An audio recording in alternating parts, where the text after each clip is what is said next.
Hi guys, Mr. New Mobile here. Apple iPhone release date new update. Please subscribe followed by the bell. You can also keep up on Facebook, Twitter by clicking the links in the description. Apple's iPhone 12 release date range is officially delayed, but the bigger story is their controversial mix of big upgrades and surprising downgrades as the company attempts to keep prices down. But it may not be working. Apple is expected to hold its usual September iPhone launch event in the coming weeks, making this an ideal time to check out the rumors for the iPhone 12 generation that will almost certainly be unveiled by the company. Each year, the highly anticipated new generation of iPhone spawn a vast amount of rumors and speculation, with leaks and analysts claiming to know what to expect from the year's launches. This is Apple Insider's rundown of rumors that hint at what's included with the iPhone 12 and its stablemates this year.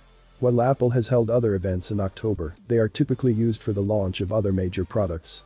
On August 12, serial leaker John Prosser tweeted that Apple would break with tradition by announcing product changes to the iPad lineup Apple Watch Series 6 in the week starting September 7. The annual iPhone event would instead take place on October 12.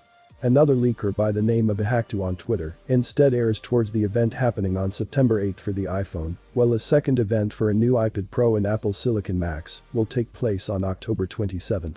This seems to go along with the typical event structures of previous years. There is also the belief that Apple itself has spoiled the date of the event.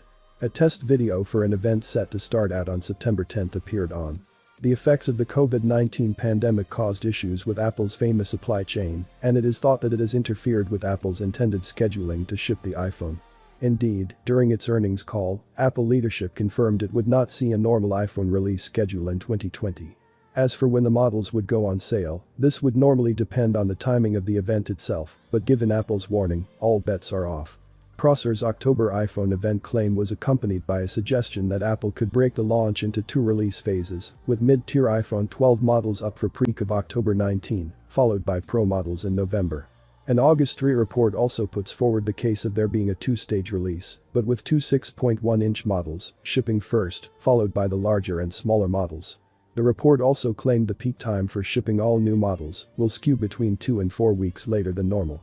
Rumors have largely pointed to 4 models being released in this generation, in 2 tiers.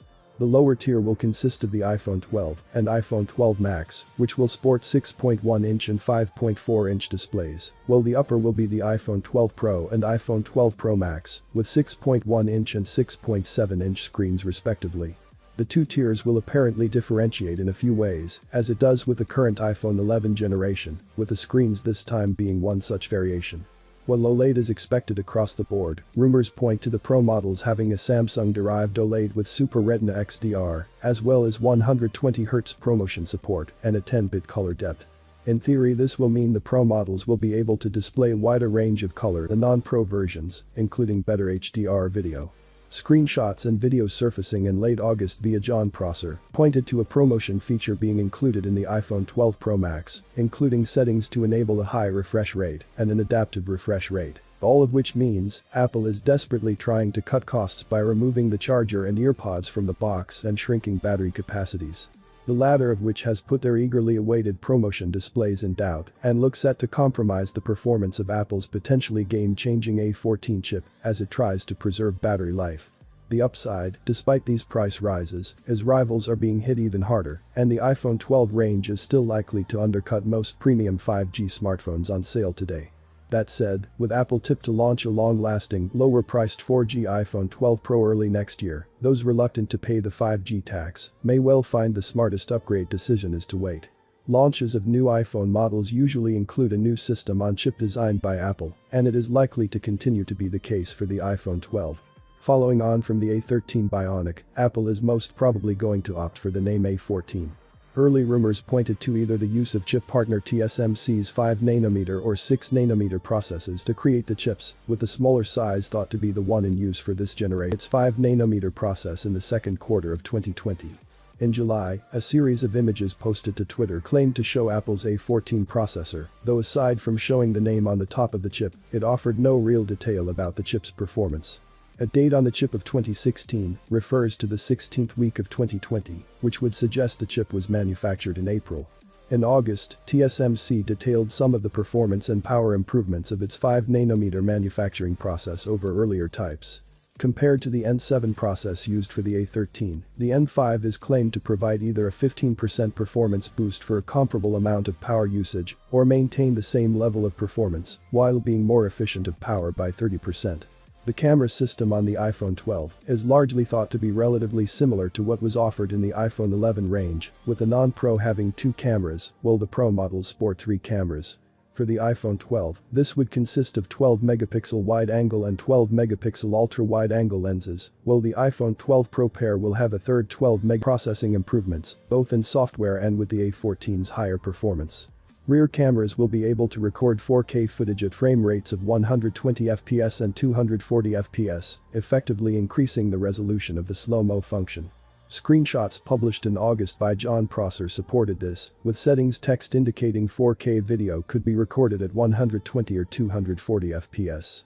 There were also mentions of an enhanced night mode, toggles for zoom capabilities, bit-depth video, and advanced noise reduction in the same leak. Back in March, famed analyst Ming-Chi Kuo said the camera array in the iPhone 12 will support at least one 7P element instead of a 6P. The use of a 7-element plastic lens may help Apple refine the optical systems it uses to improve photographs and video. There have been some reports Apple will add LiDAR to the Pro models, borrowing the concept from the iPad Pro. Able to produce a depth map, the LiDAR scanner can help the iPad create a more detailed map of the environment than currently possible using the ARKit framework in standard cameras. It is feasible to improve photography.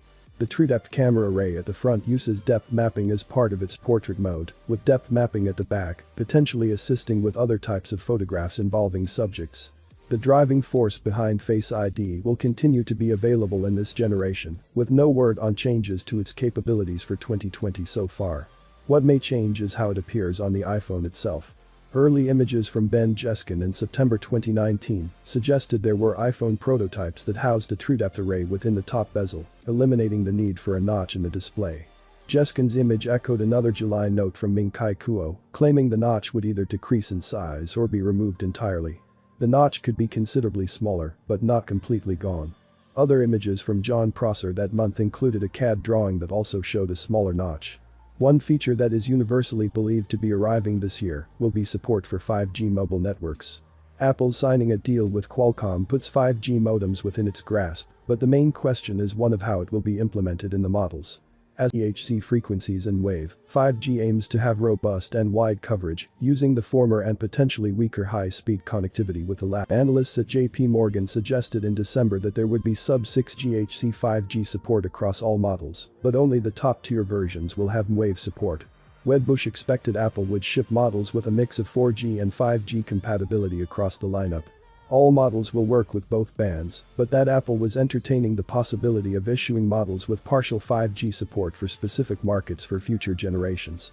The vast majority of rumors point to Apple borrowing the design language of the iPad Pro lineup for the iPhone 12 collection.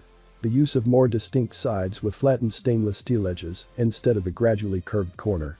The design would echo that of the iPhone 5. Schematic leaks and supposed molds of the new models followed, which went along with the sharper-edged motif across the range. In turn, these helped various outlets create dummies and mock-ups of what the new models could look like, complete with a square camera bump on the rear and flat metal edges. Said recreations include versions published by Sonny Dixon, 3D printed versions from Makadakara, as well as versions sourced in July for Apple Insider. The latter of the group is based on schematics leaks used by case manufacturers to produce accessories ahead of the official Apple announcement and are a fairly good indicator of what to expect from the finished product. There may be a difference in terms of body design between Pro and non-Pro versions, with the former thought to use stainless steel, while the latter uses aluminum. The memory of the Pro models is thought to be higher at 6GB, compared to 4 for the non-Pro versions. The Pro editions will also seemingly benefit from higher storage levels, adding a 512GB option on top of the main 128GB and 256GB capacities. The box may not necessarily include a charging plug or earpods, in Apple's bid to cut costs and boost AirPod sales. If one is included, the charger may be a 20-watt version bundled with the Pro models. There is the suggestion that this year could see Apple eliminating Lightning from the iPhone range and moving over to USB-C, though it is also proposed this may occur in 2021, not 2020. Lastly, to help people use wireless charging correctly, Apple may include magnets in the rear of the casing charging points. In terms of how much the new models will cost at launch, the iPhone 12 is tipped to cost $649 and $749 for the 128GB and 256GB models respectively, rising to $749 and $849 for the iPhone 12 Max. For the Pro models, the iPhone 12 Pro is thought to be priced from $999 for 128GB of storage, $1,099 for 256GB, and $1,299 for 512GB. The iPhone 12 Pro Max is believed to be priced even higher at $1,099, $1,199, and $1,399, depending on capacity. Do you think the Apple downgrading on the battery capacity is a good idea? Let me see your view on the comment below. Well, having been said, please subscribe, like the video, comment. Thanks for watching. See you on my next